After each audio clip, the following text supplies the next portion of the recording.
A little while ago, a little bird fell into our backyard, and I found the little bird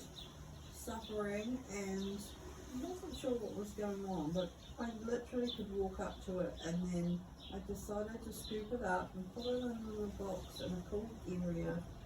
and hoped that it would come right, but it actually passed away. So